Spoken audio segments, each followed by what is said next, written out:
Okay, so the fabulous Liver building has become a symbol of Liverpool. That's now an iconic image architecturally, known by certainly the people of Liverpool and greater field than that. Worldwide, it's become known as a building that represents Liverpool.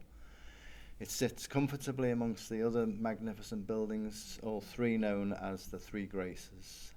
Spectacular architecture that would look very at home in the city of Rome. Hi, I'm Ian Walker.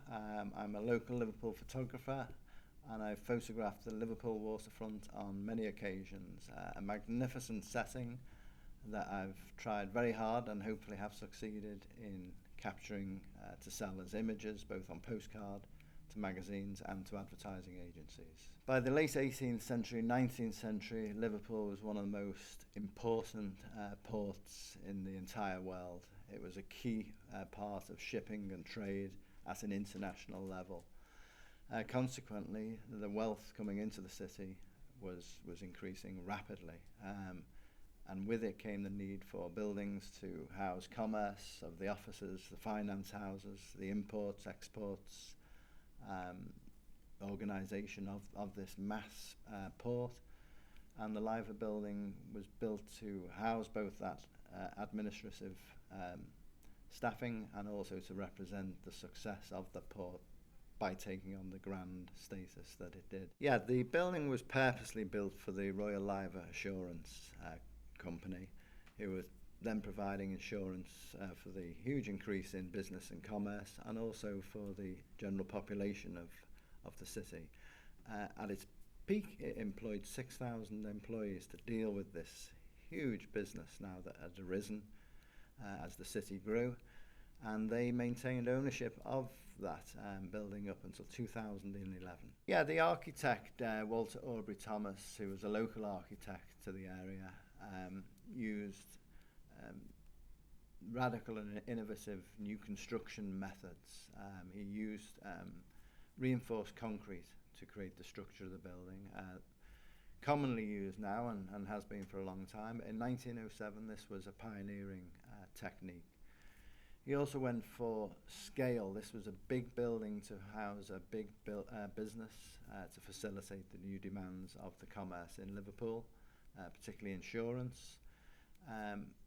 When the building was constructed and the Liver beds were put on top, it registered the building as a skyscraper. It reached that height. Yeah, the two magnificent clock towers are a very important part of the architectural style of the building, and they give it real presence. The clock faces themselves are a magnificent size, at 25 feet diameter, which of course is 2 feet greater in its diameter than Westminster clock. The clocks housed in the towers, two towers, one tower facing out to the River Mersey, allowing mariners and seafarers, ferry users to see the time at any position in the river, and then a tower at the other side of the building facing into the city just housed one clock. The Royal Liver Assurance Group wanted two symbols that were long associated with Liverpool to sit comfortably on the top of the building.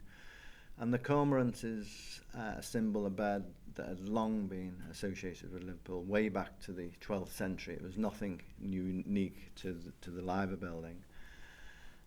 So when the company decided to organise a competition for entrants to design the sculptures for the top of the building, a German sculptor, initially a wood carver, Karl Bernhard Bartels, applied and submitted his proposals. He was successful and the beds were created. Yeah, in the evening the building comes to life. It takes on a new appearance because of how it's lit up. The clocks themselves are illuminated and look lovely for that, making them easy to still see the time during the evening. But the building itself is also lit up.